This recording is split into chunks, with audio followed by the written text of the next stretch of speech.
لله رب العالمين والصلاة والسلام على رسوله النبي الكريم وعلى آله وصحبه أجمعين. أما بعد فأعوذ بالله من الشيطان الرجيم. بسم الله الرحمن الرحيم. يريد الله بكم اليسر ولا يريد بكم العسر. صدق الله مولانا العظيم وبلغنا رسوله النبي الكريم الأمين. إن الله وملائكته يصلون على النبي يا أيها الذين آمنوا صلوا عليه وسلموا تسليما. الصلاة والسلام عليك يا سيدي يا رسول الله وعلى آلك وصحبك يا سيدي يا حبيب الله. الصلاة والسلام عليك يا سيدي يا نبي الله وعلى آلك وصحبك يا سيدي يا رسول الله. اللہ رب العزت جل وعلا کا کروڑوں کا شکر ہے کہ اس کریم نے ہم سب کو مطالعہ شریعت کورس کی چوتھی نشست میں شرکت کی سعادت نصیب فرمائی. اللہ تعالیٰ جل وعلا ہم سب کا حاضر ہونا اور اس کی توفیق سے جو کلمات خیر جو اعمال صالحہ بجا لائیں وہ کریم اپنی بارگاہ اقدس میں قبول و منظور فرمائے. آج انشاءاللہ العزیز ہم جس موضوع پر آپ کے سامنے مختصراً گفتگو کرنے کی سعادت حاصل کریں گے وہ احکام تکلیفیہ اور ان کی شرائط. اس کو آسان لفظوں میں ایسے سمجھیے کہ وہ احکام جو اللہ تعالیٰ کی طرف سے بندوں کی طرف بھیجے گئے جن کا انسان کو پابند بنایا گیا وہ احکام تکلیفیہ کہلاتے ہیں. اور ساتھ ہی کہ ان کی شرائط یعنی کہ کون سی وہ شرائط ہیں کہ جو بندے میں پائی جائیں تو پھر ان کا اطلاق ہوتا ہے. ٹھیک ہے، یہ یعنی کہ موضوع کو میں نے اختصار کے ساتھ واضح کیا. پچھلی جو نشست تھی کہ ہم احکام تکلیفیہ یا شریعت کے پابند کیوں ہیں، اس میں اختصار کے ساتھ میں نے یہ بات آپ کے سامنے رکھی، اس کو تھوڑا سا مفہوماً آپ کے سامنے رکھتے ہیں تاکہ تسلسل بن جائے.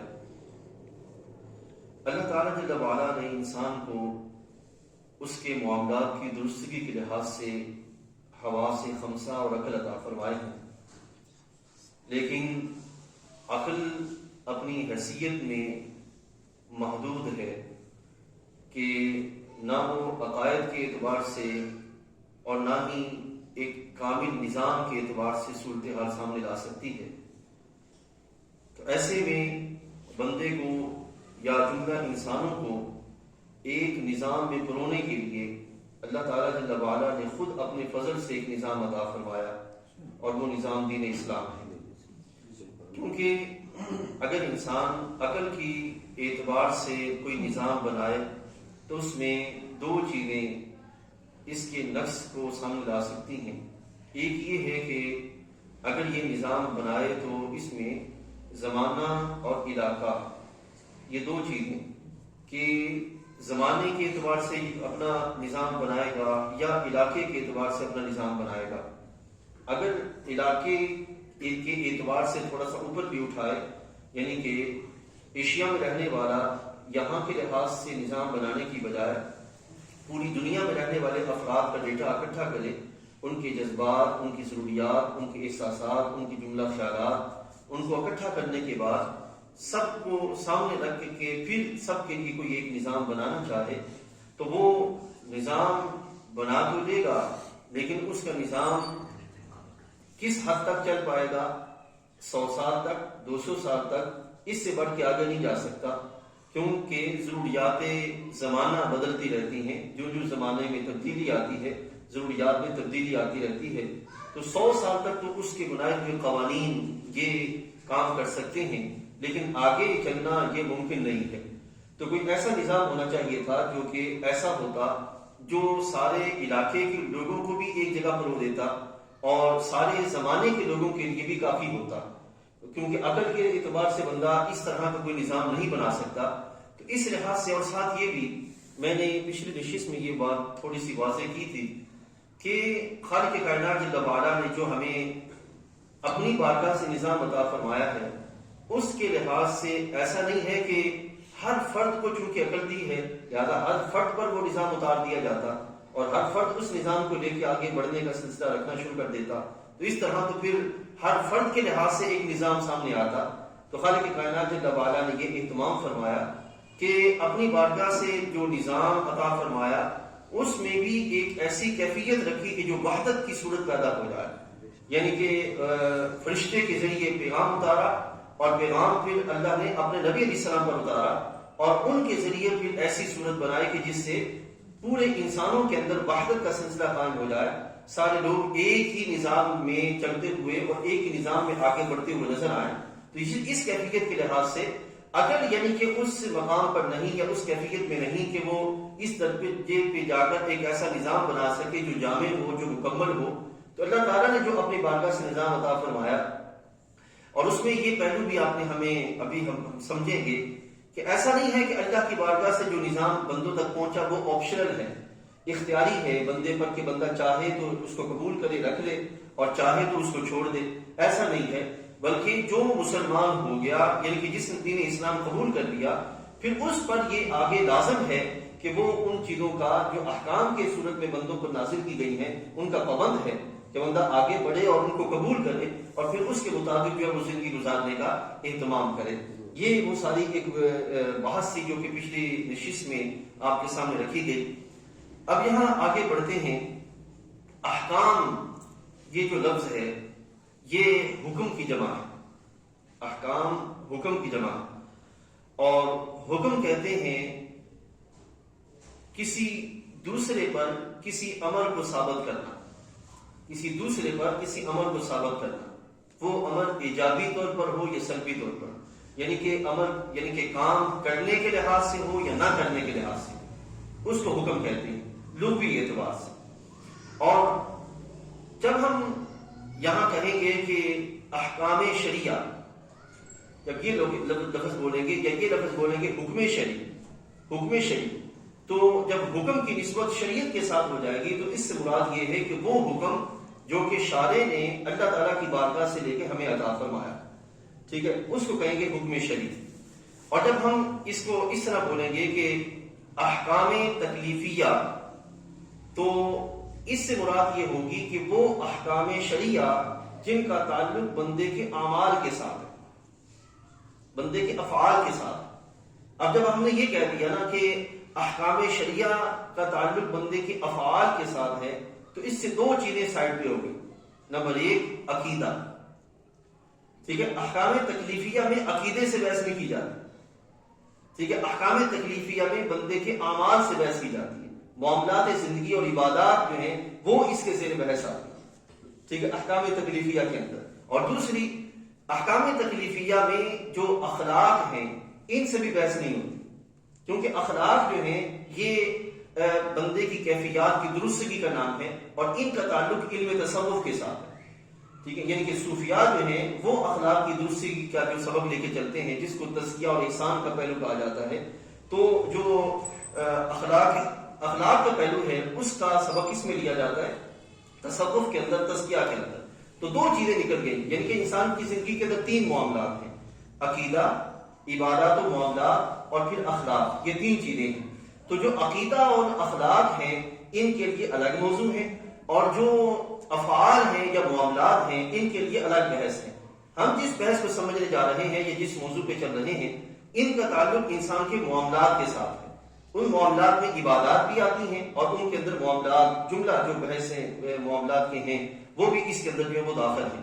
یہاں میں نے آپ کو یہ چیز آپ کو سمجھا دی کہ عقیدے کے لحاظ سے بھی ہماری بحث نہیں ہے، اور اسی طرح اخلاق کے اعتبار سے بھی آپ نہیں سمجھ رہے. ہم صرف معاملات کے لحاظ سے، افعال کے اعتبار سے جو احکام تکلیفیہ اللہ تعالیٰ نے ہمیں عطا فرمائے ہیں ان کے لحاظ سے سمجھنے کی جو وہ کوشش کر رہے ہیں.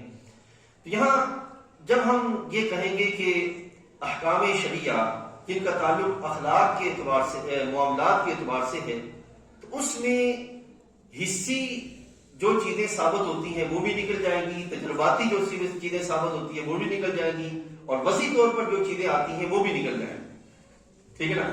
اب حصی طور پر کس طرح کے، مثال کے طور پر آپ دیکھیے کہ کہیں دھواں نکل رہا ہو، کہیں سے دھواں اٹھ رہا ہو، تو دھوئیں کا اٹھنا اس بات کی دلالت کرے گا کہ یہاں پہ آگ لگی ہوئی ہے. ٹھیک ہے نا. اب اس چیز کا تعلق انسان کے اس علم کے ساتھ نہیں ہے، معاملات کے ساتھ. ٹھیک ہے. اسی طرح جو وضعی ہے، یعنی کہ عربی گرامر کے اندر جو گرامیٹیکل الفاظ استعمال کیے جاتے ہیں یا جو گرامر استعمال کی جاتی ہے، ان کا تعلق بھی اس کے ساتھ نہیں ہے. ٹھیک ہے. احکام جو معاملات کے اعتبار سے ہیں، ان کے اندر صرف اور صرف وہ پہلو آتے ہیں جن کے اندر ڈائریکٹ اس کا تعلق افعال کے ساتھ ہے. ٹھیک ہے. حصی، تجرباتی، وسیع یا ساری کیفیات اس کے اندر جو ہے وہ نہیں آتی. اب آگے بڑھتے ہیں. ایک تو ہم نے سمجھ لیا کہ حکم شرعی. اب ہم نے یہ دیکھنا ہے کہ جو علماء اصول ہیں، یعنی کہ اصول فقہ کے اعتبار سے، ان کے نزدیک حکم سے مراد کیا ہے. ان کے نزدیک حکم سے مراد یہ ہے کہ اللہ تعالیٰ کا وہ خطاب جو اس کے بندوں کے لیے، اللہ تعالیٰ کا وہ خطاب جو اس کے بندوں کے لیے ہے، جس میں اس نے مکلفین کے افعال کے ساتھ کلام کیا. ابھی میں آپ کو مثال دیتا ہوں. مکلف کون ہے؟ وہ بندہ جو پابند ہے وہ مکلف کہلاتا ہے. وہ بندہ جو احکام شریعہ کا پابند ہے وہ مکلف کہلاتا ہے.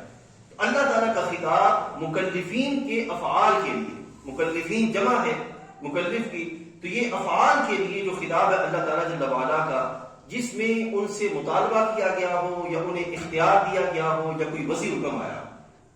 اب آپ کو میں مثال دیتا ہوں اس کو سمجھانے کے لیے، صرف اس پہلو. اللہ تعالیٰ جل وعلا کا مطالبہ کیا ہے کہ بھئی نماز پڑھو، زنا نہیں کرو. ٹھیک ہے. اب یہ اللہ تعالیٰ کا مطالبہ ہے کہ وعدہ پورا کرو، زنا کے قریب نہ جاؤ، قتل نہ کرو. ٹھیک ہے. اب یہ ہے وہ اللہ تعالیٰ کا حکم جو مطالبے پر مبنی ہے. ٹھیک ہے. اسی طریقے سے اللہ تعالیٰ جل وعلا کا وہ حکم ہے کہ جس میں کہا گیا کہ چور کی جو سزا ہے وہ ہاتھ کاٹنا ہے. چور کی سزا کیا ہے؟ ہاتھ کاٹنا ہے. کیا مطلب کہ چوری جو بندہ کرے گا اس کے چوری کرنے پر اس کی سزا کیا ہوگی کہ اس کے ہاتھ کاٹے جائیں گے. اس کا تعلق بھی کس کے ساتھ ہے؟ بندے کے اعمال کے ساتھ ہے.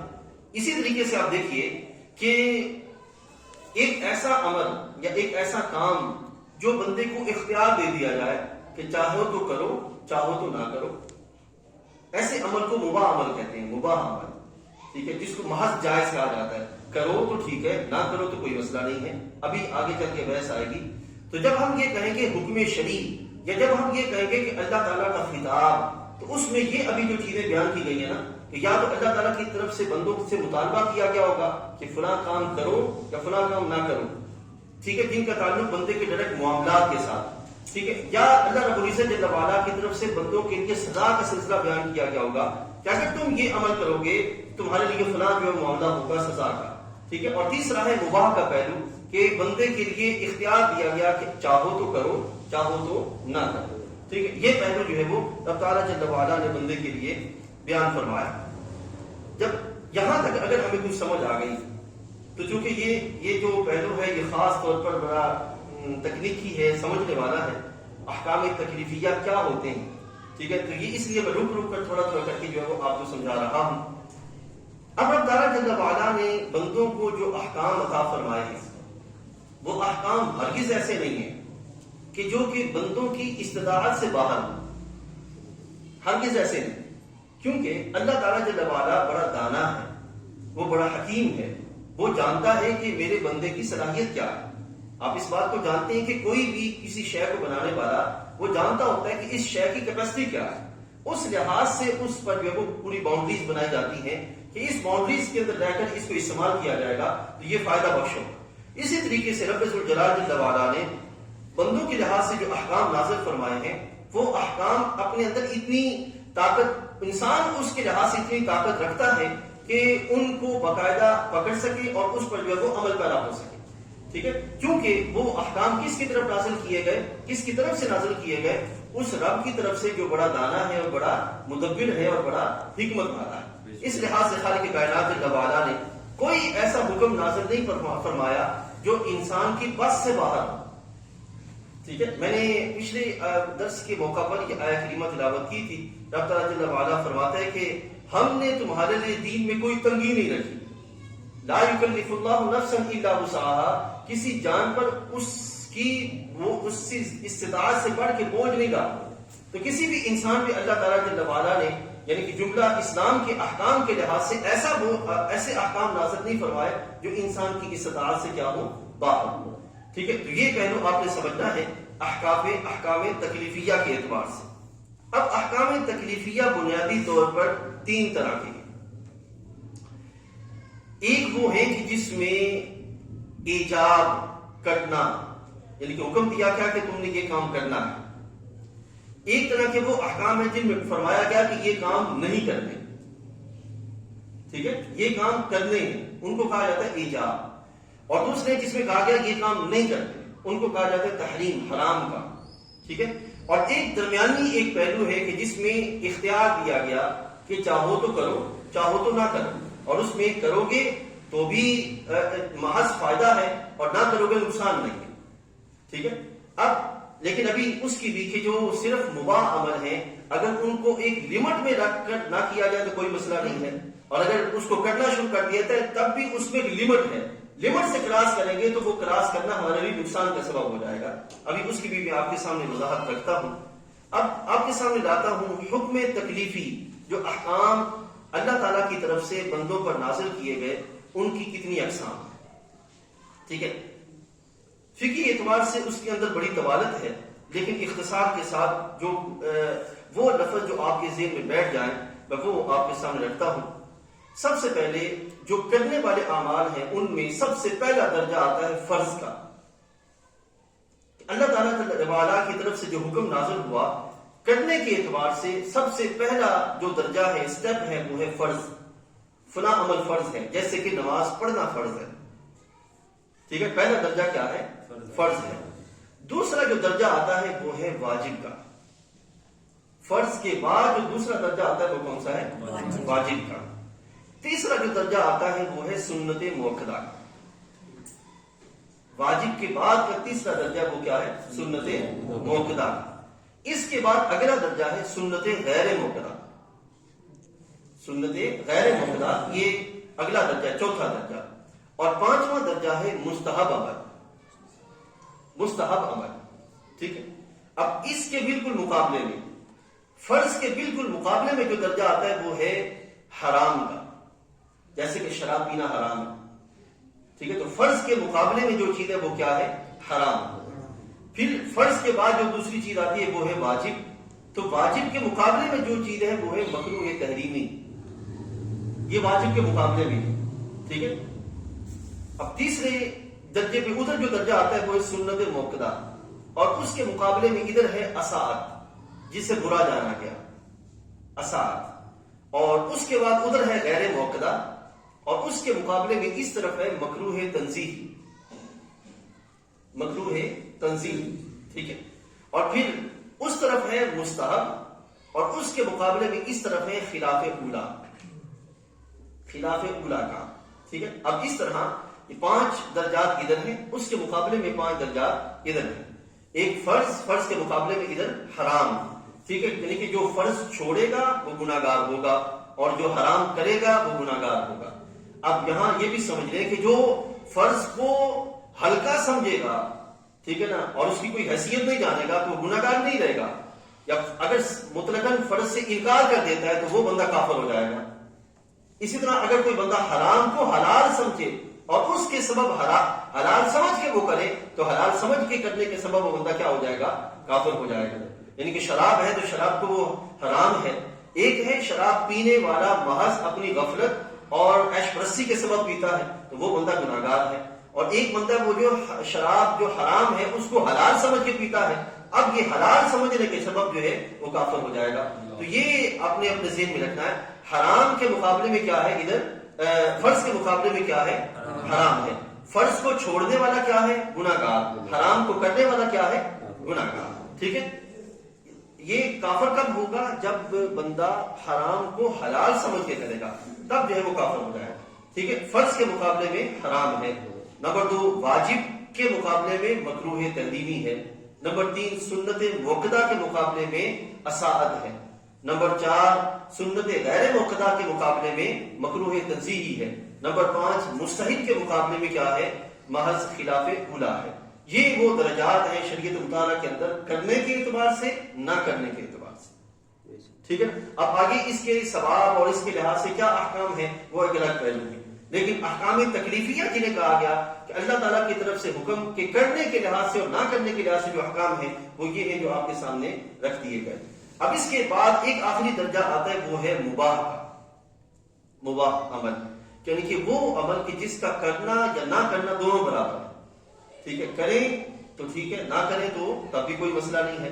لیکن یہاں یہ ایک بات آپ اپنے ذہن میں رکھیے کہ مباح عمل، مثال کے طور پر کھیلنا، بندہ تھک جاتا ہے اب اس کے بعد تھوڑی دیر کے لیے وہ کھیلتا ہے، تو یہ کھیلنا جو ہے کچھ وقت کے لیے مباح عمل ہے.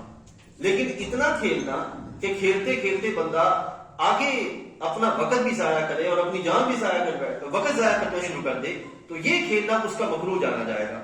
ٹھیک ہے نا، یعنی کہ ایک لمٹ میں کہ جو کر لے تو ٹھیک ہے، نہ کر لے تو کوئی قباحت نہیں ہے. لیکن اگر لمٹ سے کراس کر جائے تو وہی عمل پھر کس میں آ جائے گا؟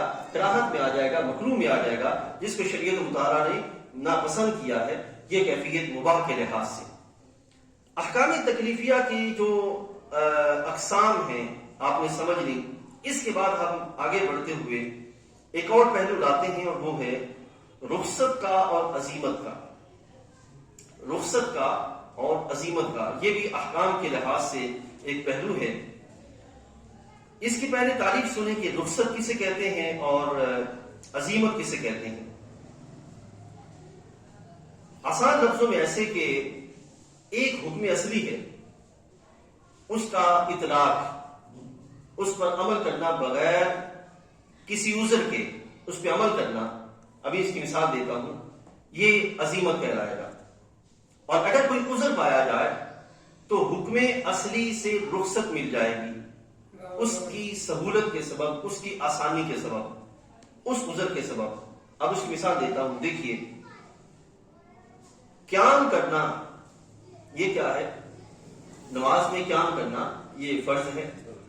اب ایک بندہ معذور ہے، یا یہ کہ مرض آ گیا، یا یہ کہ ایسی کیفیت کہ وہ کھڑا نہیں ہو سکتا، تو اب اس کو اجازت ہے کہ وہ بیٹھ جائے. تو بیٹھنا کیا ہوگا؟ کھڑا ہونا تھا عزیمت، بیٹھنا ہے رخصت. کھڑا ہونا کیا ہے؟ عزیمت، اور بیٹھنا کیا ہے؟ رخصت. ٹھیک ہے، اب آپ کو سمجھ آ گئی.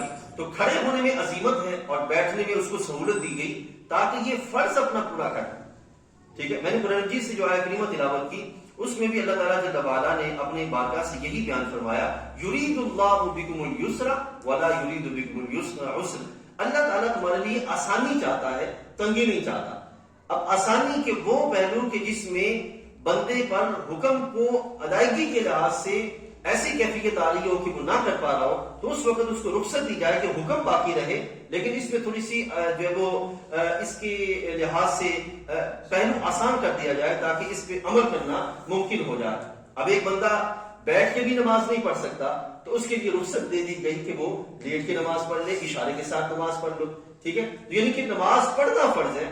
نماز پڑھنے کے لحاظ سے معاملہ اٹھایا نہیں گیا کہ نماز نہیں پڑھنی، نماز پڑھنی ہے، لیکن آگے رخصت دے دی گئی کہ تم چاہو تو کھڑے ہو کے نہیں پڑھ سکتے تو بیٹھ کے پڑھ لو، اگر بیٹھ کے نہیں پڑھ سکتے تو لیٹ کے پڑھ لو، اور اگر جو وہ لیٹ کے بھی نہیں پڑھا جاتا تو پھر اشاروں کے ساتھ جو وہ تم اہتمام کر لو. تو یہ کیفیت شریعت مطالعہ نے یہاں پہ بیان فرمائی. اسی طریقے سے اگر ایک بندے نے روزہ رکھا ہوا ہے اور اس کی جان کو خطرہ ہے، یعنی کہ روزہ جیسے عورت ہے وہ دودھ پلاتی ہے، اتنی نکاہت آ گئی کہ اگر اب زیادہ سلسلہ رکھے گی تو پھر اس کے لحاظ سے اس پر اس کی جان کو خطرہ ہے. اب شریعت مطالعہ کہتی ہے کہ اس وقت روزہ چھوڑ دیا جائے گا، اس کی جان کو باقی رکھا جائے گا، اس کے حکم کے لحاظ سے تاخیر کی جائے گی تاکہ رخصت دے دی جائے گی کہ تاکہ کسی وقت بعد میں جو روزہ پورا کرے اور اپنے معاملات کا اہتمام کر لے. اب رخصت کے جو پہلو ہیں عزیمت اور رخصت کے، یہ کن کن چیزوں پہ آتے ہیں؟ رخصت کے پہلو کبھی ایسا ہوتا ہے کہ کسی آدمی کو قتل کا خوف دلایا جاتا ہے، یعنی کہ ایک بندے کی کنپٹی پہ گن رکھ دی گئی اور اس کو کہا گیا کہ کلمہ کفر کہے، ٹھیک ہے، یا ایک بندے کو کافی عرصہ ہو گیا اس کو خوراک نہیں ملی اور حرام اس کے سامنے ہے، اب وہ کیا کرے؟ یہاں پر اب جو پہلو آتا ہے وہ ہے رخصت کا، ٹھیک ہے، وہ رخصت کیا کہ وہ اپنی زبان سے تلفظ ادا کر لے، دل اس کا مطمئن ہو کہ میں جو کہہ رہا ہوں یہ غلط ہے، میں اپنے دل پر رب پر ایمان رکھتا ہوں، ٹھیک ہے نا، ایسے میں اس پہ جان بچانا فرض ہے تو جان بچا لے اور جان بچاتے ہوئے وہ اپنا معاملہ مکمل کر لے۔ اسی طریقے سے اگر کسی کی جان پہ بنی ہوئی ہے کہ کافی عرصہ ہو گیا اس پہ بھوک جو ہے وہ پوری نہیں ہے، کھانا نہیں ہے اس کے پاس، حرام شے ہے اس کے پاس، تو شریعت مطالعہ کہتی ہے کہ اتنی مقدار میں کہ جس سے اس کی جان بچ جائے اتنی کھانے میں رخصت ہے، یعنی کہ حرام شے اتنی کھانے میں رخصت ہے۔ تو یہ کس لحاظ سے؟ عقیدے کے اعتبار سے کہ عقیدہ اگر یعنی کہ کوئی اس کی کنپٹی پر یا اس کی گردن پر چھری رکھ کے اس کو کہتا ہے کہ تم کلمہ کفریہ کہو، تو چونکہ اس کا دل مطمئن ہے، اپنی جان بچانے کے لیے وہ ایسا کلمہ کہہ دیتا ہے تو اس کے لحاظ سے اس کو اجازت ہے۔ اور اسی طریقے سے اگر کوئی بندہ جو ہے وہ حرام اس کے سامنے ہے اور کئی دن ہو گئے بھوکے ہوئے، تو اب اس کو اتنی رخصت دی گئی کہ وہ اتنا کھا لے جس کے ذریعے اس کی جان بچنے کا اہتمام ہو جائے۔ حدیث طیبہ میں ہمارے آقا صلی اللہ علیہ وسلم کی بارگاہ میں ایسے معاملات ملتے ہیں۔ ایک صحابی تھے حضرت عمار بن یاسر رضی اللہ تعالیٰ عنہ، انہوں نے مشرکین کی سخت دھمکیوں یا یوں کہہ لیں کہ ان کی پکڑے جانے کے سبب جب ان کو پکڑ لیا گیا، ان کی گردن پہ چھری رکھی گئی یا تلوار رکھی گئی، تو ان سے کہا گیا کہ تم ہمارے معبودوں کی شان بیان کرو اور نبی علیہ السلام کی بارگاہ میں اللہ کے لحاظ سے سخت کلام کرو، ایسا کلام جو کفر پر مبنی ہو۔ تو حضرت عمار بن یاسر رضی اللہ عنہ نے ایسا کر لیا۔ جب کر لیا تو سرکار کی بارگاہ میں حاضر ہو کے عرض کرتے ہیں، یا رسول اللہ صلی اللہ علیہ وسلم مجھ سے ایسا معاملہ ہو گیا ہے، تو حالانکہ میرا دل اس پر نہیں تھا کہ میں یہ کام کروں، لیکن حال کچھ ایسا بنا ہوا تھا کہ وہ مجبور کر رہے تھے۔ تو نبی علیہ السلام نے فرمایا کہ اگر آئندہ بھی کچھ ایسا ہو جائے تو کر لینا، کیونکہ تمہارا دل مطمئن ہے۔ اب اس کا یہ مطلب نہیں ہے کہ ہم میں سے جو تھوڑی مسئلہ بن جائے تو اس کو اٹھا کر ایسا کرنا شروع کر دیں، نہیں، بڑے ہی خاص حالت کے جان جانے کا خطرہ ہو تو ایسے میں ایک بندے کو رخصت دی گئی ہے۔ تو رخصت کا پہلو بھی موجود ہے اور دوسری طرف عزیمت کا پہلو بھی موجود ہے۔ اب عزیمت کیا ہے؟ عزیمت یہ ہے کہ مسیلمہ کذاب کے جاسوسوں نے بعض مسلمانوں کو گرفتار کر لیا، اس کے پاس لے گئے، اس نے ان میں سے ایک سے پوچھا کہ تم محمد صلی اللہ علیہ وسلم کے بارے میں کیا کہتے ہیں؟ اب مسلمہ وہ تھا جس نے نبی علیہ السلام کے ظاہری دور نبوت میں نبوت کا اعلان کر دیا تھا، جھوٹا تھا، اعلان کر دیا، مسلمان پکڑے گئے، اس کے پاس لے جائے گئے، تو ایک اس کے سامنے تو فرمایا پوچھ رہے گا کہ تم محمد صلی اللہ علیہ وسلم کے بارے میں کیا کہتے ہو؟ اس نے کہا کہ آپ اللہ کے رسول ہیں۔ کہنے لگا کہ میرے بارے میں کیا کہتے ہو؟ اس نے کہا تو بھی۔ اب آگے سے یہ نہیں کہا، اس نے مراد یہی سمجھا کہ یہ میرے بارے میں بھی کہہ رہا ہے کہ تم اللہ کے رسول ہو، تو اسے چھوڑ دیا گیا، کوئی تکلیف نہیں دی گئی۔ پھر دوسرے ایک اور فرد کو پکڑا اور اس کے بارے میں بھی پوچھا اس سے کہ بتاؤ کہ محمد صلی اللہ علیہ وسلم کون ہے؟ آگے سے صحابی نے فرمایا کہ وہ اللہ کے رسول ہیں۔ تو اس نے آگے سے کہا کہ یہ بتاؤ میں کون ہوں؟ تو صحابی نے کہا کہ میں بہرا ہوں، میں سنتا نہیں، بہرا ہوں، سنتا نہیں۔ اس نے پھر پوچھا بتاؤ وہ کون ہے؟ کہنے لگا اللہ کے رسول۔ اپنے بارے میں جب پوچھا تو کہنے لگے میں بہرا ہوں، میں سنتا ہی نہیں ہوں۔ تینوں دفعہ جب اس نے ایسا پوچھا تو آپ نے آگے سے یہی جواب دیا، تو اس نے کیا کیا کہ آپ کو قتل کرا دیا، یعنی کہ صحابی کو، ان صحابی کو قتل کرا دیا۔ جب نبی علیہ السلام کی بارگاہ میں یہ بات پہنچی تو پہلے آپ نے فرمایا کہ پہلے نے اللہ کی رخصت پہ عمل کیا۔ اللہ کی رخصت کیا؟ اللہ تعالیٰ کی طرف سے جان بچانے کے لحاظ سے اس وقت رخصت دی گئی ہے کہ ایسا کلمہ کر دیا جائے جس سے جو ہے وہ اپنی جان بچ جائے، تو اس لحاظ سے اس نے کہا۔ اور دوسرے نے کھل کے بات کی، بس اسے مبارک ہو، یعنی کہ جس نے عزیمت پہ عمل کیا اسے مبارک ہو، اور جس نے اللہ کی رخصت پہ عمل کیا لہٰذا اس نے اللہ کی رخصت کو قبول کر لیا۔ تو یہ وہ پہلو ہے کہ اگر کوئی ایسی نوبت آ جائے تو اس کو شریعت مطالعہ یہ کہتی ہے کہ جان بچانے کے لحاظ سے اتنا اہتمام کیا جائے جس سے صرف جان بچنے کا اہتمام ہو جائے۔ اور جہاں تک تعلق ہے عزیمت کے لحاظ سے تو عزیمت میں یہ ہوتا ہے کہ عزیمت پر عمل اولا عمل ہے، افضل عمل ہے، اسی پہ قائم رہا جائے اور اسی پر رہ کر اپنے آگے بڑھنے کا اہتمام کیا جائے۔ تو یہ دو پہلو ہیں جو کہ احکام تکلیفیہ میں آتے ہیں۔ ابھی آگے بحث موجود ہے، اس ابھی ہم نے ایک پہلو بیان کیا کہ احکام تکلیفیہ کیا ہے اور احکام تکلیفیہ کی اقسام کیا ہے۔ ان کو میں نے آپ کے سامنے اختصار کے ساتھ رکھا۔ اب ذرا اس کی ان شارٹ سنیے اور پھر ہم آگے ان کی شرائط جو ہیں اس کو آپ کے سامنے رکھتے ہیں۔ احکام تکلیفیہ سے مراد وہ احکام ہیں جو کہ اللہ تعالیٰ جل وعلا کی طرف سے بندوں کے افعال کے اعتبار سے نازل کیے گئے ہیں، جن میں بندوں سے خطاب کیا گیا ہے، جن کا تعلق بندوں کے اعمال کے ساتھ ہے، عقیدے کے ساتھ نہیں، اخلاق کے ساتھ نہیں، بندوں کے اعمال کے ساتھ ہے۔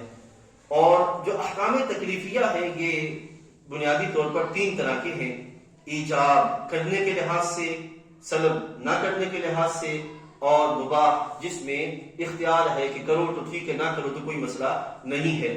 اور پھر اس میں ہم نے آگے اقسام بیان کی کہ احکام تکلیفیہ کی 5 قسمیں ہیں، کرنے کے لحاظ سے 5 قسمیں ہیں، نہ کرنے کے لحاظ سے، اور ایک ہے مباح معاملہ۔ اور پھر احکام تکلیفیہ جو احکام ہیں ان میں رخصت کے پہلو اور عزیمت کے پہلو بیان فرمائے کہ نماز کھڑے ہو کے پڑھنا کیا ہے، عزیمت کا پہلو ہے، اور نماز میں اگر فرد کے اندر کوئی معذوری آ جائے، اس کا مسئلہ بن جائے، تو اس وقت نماز بیٹھ کے پڑھنا کیا ہے، رخصت کا پہلو ہے۔ یہ شریعت مطالعہ نے بندہ مومن کو جو کہ اسلام کے دائرے میں آتا ہے اس کے لحاظ سے یہ احکام بیان فرمایا۔ اب یہاں سے آگے بڑھتے ہیں کہ احکام تکلیفیہ جن پر لاگو ہونے ہیں ان کے لیے شرائط کیا ہے۔ ٹھیک ہے، اس میں بھی وہ پہلو نکل جاتے ہیں کہ جب بندہ اپنی صلاحیت ہی نہیں رکھتا، استطاعت ہی نہیں رکھتا، اس وقت بندے پہ حکم نازل کیا جائے، لاگو کیا جائے، ایسا بھی نہیں ہے۔ اور جب اس میں کوئی سکت ہی باقی نہیں رہی تب بھی نہیں ہے۔ دو پہلو ہیں، یاد رکھ لیجئے گا۔ سب سے پہلے ہے پہلی شرط ہے مسلمان ہونا، یعنی کہ احکام کے جو کا اطلاق جو ہے وہ مسلمان پہ ہوگا، وہ غیر مسلم پہ نہیں ہوگا۔ ٹھیک ہے، ایک بات۔ لیکن یہاں یہ بھی بات آپ نے اپنے ذہن میں رکھیں، ایک ہے اسلام کے احکام کا بندے کی ذات پر، مومن مسلمان پر اطلاق ہونا، ایک ہے مملکت میں کہ جب ذمہ بھی ساتھ رہ رہے ہوں، غیر مسلم بھی ساتھ رہ رہے ہوں، اقلیت بھی ساتھ رہ رہے ہوں، تو اس وقت اسلام کے احکام کے لحاظ سے ان کے لحاظ سے جو ہے وہ جو پہلو ہے ان کے ساتھ فیصلے کرنے کا اہتمام کرنا، وہ پہلو۔ تو اس وقت دو پہلو موجود ہوں گے، ایک جو ان کے قوانین ہیں ان کے لحاظ سے مسائل ان کے حل کرنا، اور دوسرا ہے اسلام کے احکام کے لحاظ سے مسائل کے حل کرنے کا اہتمام کرنا۔ ٹھیک ہے، اگر وہ اسلام کے احکام کی مخالفت کی طرف چلے جائیں تو پھر ان پر وہی حکم لاگو ہوگا جو حکم قرآن مجید میں کفار اور مشرکین کے لحاظ سے بیان کیا گیا ہے۔ اگر اس طرح کی مخالفت ہو جو مخالفت شدت اسلام کی مخالفت، جو مخالفت برائے مخالفت، یا یہ کہ اسلام کی مخالفت میں اس طرح چل پڑے کہ وہ اسلام کے خلاف کھڑے ہو جائیں، تو اس مقام پر اسلام یہ کہتا ہے کہ ان کے خلاف وہی قانون لاگو کیے جائیں گے جو کفار اور مشرکین کے خلاف لاگو ہوتے ہیں۔ اب سب سے پہلے جو شرط ہے وہ یہ ہے کہ بندہ مسلمان ہو۔ دوسری شرط یہ ہے کہ بندہ بالغ ہو۔ بچے پر حکم نافذ نہیں ہوتا، بچے کے لیے ترغیب ہوتی ہے، بچے کے لیے حکم نہیں ہوتا۔ اب آپ نے سنا ہوگا وہ حدیث طیبہ کہ نبی علیہ السلام نے ارشاد فرمایا کہ بچہ جب زبان کھولے تو اس کو اللہ اللہ کرنا سکھاؤ، اور جب تھوڑی زبان سے کچھ بولنے لگے تو اس کو لا الہ الا اللہ سکھاؤ، اور جب وہ 7 سال کا ہو جائے تو اس کو نماز کی طرف جو ہے وہ دعوت دو۔ تو یہ سارے ترغیبی پہلو ہیں، حکم کا کوئی پہلو نہیں ہے۔ حکم تب ہوگا، یعنی کہ اس کو مارا تب جائے گا جب جو ہے وہ بالغ ہو جائے اور نماز کی طرف نہ آئے۔ ٹھیک ہے، تو یہ ہے کہ نماز کا حکم کی جو احکام تکلیفیہ ہیں اس کا حکم کس پر ہوگا، اس کے لحاظ سے شرط کیا ہے کہ وہ بندہ کیا ہو، مسلمان ہو، پھر بالغ ہو، اور تیسری کیفیت یہ ہے وہ عاقل ہو۔ وہ کیا ہو، عاقل ہو۔ مثال اب دوسری طرف اگر چلے جائیں، اگر ان میں سے کوئی ایک بھی شرط باقی نہیں رہی، مین کہ وہ عاقل ہے، ٹھیک ہے، لیکن وہ اسلام سے نکل گیا، یا مسلمان تو ہے لیکن مجنون ہو گیا، کوئی ایسا مرض آ گیا جس نے اس کی عقلی حیثیت کو کمزور کر دیا یا ختم کر دیا، ٹھیک ہے، یا کوئی ایسی کیفیت آ گئی جس سے جو ہے وہ یہ تینوں شرائط نہیں پائی جاتی، تو اس پر احکام کا جو ہے کوئی حکم اس پر لاگو نہیں ہوگا۔ تو یہ تین شرائط ہیں جو بنیادی طور پر ہیں، مسلمان ہونا، عاقل ہونا اور بالغ ہونا۔ اگر کوئی مجنون ہے، اگر کوئی بے ہوش ہے، اگر کوئی فوت ہو جاتا ہے، اس پر شریعت کا حکم لاگو نہیں ہوگا۔ اور اگر مسلمان عاقل بالغ ہے، اس میں یہ نہیں قید کہ مومن مرد ہے تو اس پہ حکم لاگو ہوگا، عورت ہے تو اس پہ حکم لاگو نہیں ہوگا، نہیں، جب مسلمان عاقل بالغ کہہ رہے ہیں تو اس میں مطلقاً بات ہو رہی ہے، مرد ہو یا عورت دونوں پر جو ہے وہ احکام لاگو ہوں گے۔ لیکن یہاں یہ بھی بات آپ کے سامنے واضح کرتا چلوں کہ اسلام میں نماز کے بعد حج اور زکوٰۃ جب ان کی باری آتی ہے تو اس میں شرائط کچھ اور بھی ہیں۔ مثال کے طور پر ایک بندہ مومن ہے، مسلمان ہے، عاقل اور بالغ ہے، لیکن صاحب استطاعت نہیں ہے، اس پر زکوٰۃ لاگو نہیں ہوگی۔ تو یہ شرط ہے تب جب زکوٰۃ کا سلسلہ آ جائے، ٹھیک ہے، جب اس کے پاس مال ہو اور اتنا مال ہو کہ استطاعت اس پہ ہو، پھر اس پر جو وہ زکوٰۃ لاگو ہوگی۔ اسی طریقے سے حج، مسلمان ہے، عاقل ہے، بالغ ہے، لیکن صاحب استطاعت نہیں ہے تو اس پہ حج فرض نہیں ہے۔ لیکن اگر صاحب استطاعت ہے تو یہ شرط تب آئے گی جب وہ صاحب استطاعت ہوگا کہ حج کا فرض ہونا اس پہ آئے گا کہ بندہ صاحب استطاعت ہے۔ تو یہ آپ نے دیکھا کہ شریعت مطہرہ کے جو احکام ہیں وہ بندے کی کیپیسٹی دیکھ کر بندے پہ لاگو ہوتے ہیں، کیپیسٹی سے پہلے یا کیپیسٹی وہ پائی نہ جائے تو اس پہ بندے پہ لاگو نہیں ہوتے۔ یہ وہ آج کا بنیادی جو موضوع ہمارا تھا جس کو میں نے چاہا کہ اختصار کے ساتھ آپ کے سامنے جو بیان کیا جائے کہ احکام تکلیفیہ کیا ہے اور پھر ان کی شرائط کیا ہے۔ احکام تکلیفیہ آپ نے سمجھ لیا اور پھر شرائط کے لحاظ سے تو آپ خود سوچیں ایک لمحے کے لیے کہ کتنا ضروری ہے۔ اللہ تعالیٰ جل وعلا نے کوئی زندگی کا ہمارے پہلو ایسا نہیں چھوڑا جس کے لحاظ سے حکم نازل نہ کیا ہو۔ جب کوئی حکم ہمارے لیے نہیں چھوڑا گیا کہ جس سے ہماری زندگی خالی ہو تو ہم پر بھی لازم ہے کہ ہم آگے بڑھیں اور آگے بڑھ کر ان پہلوؤں کے اعتبار سے، صرف نماز روزہ نہیں، ان پہلوؤں کے اعتبار سے بھی احکام کو سیکھنے اور جاننے کا جو ہے وہ کوشش کریں کہ جو ہماری زندگی کے لحاظ سے اللہ تعالیٰ نے نازل فرمائے ہیں، تاکہ ہم اللہ تعالیٰ کی بندگی کر کے اس کی رضا حاصل کرنے کے قابل ہو جائیں۔ تو یہ وہ موضوع تھا جو کہ آپ کے سامنے رکھا گیا۔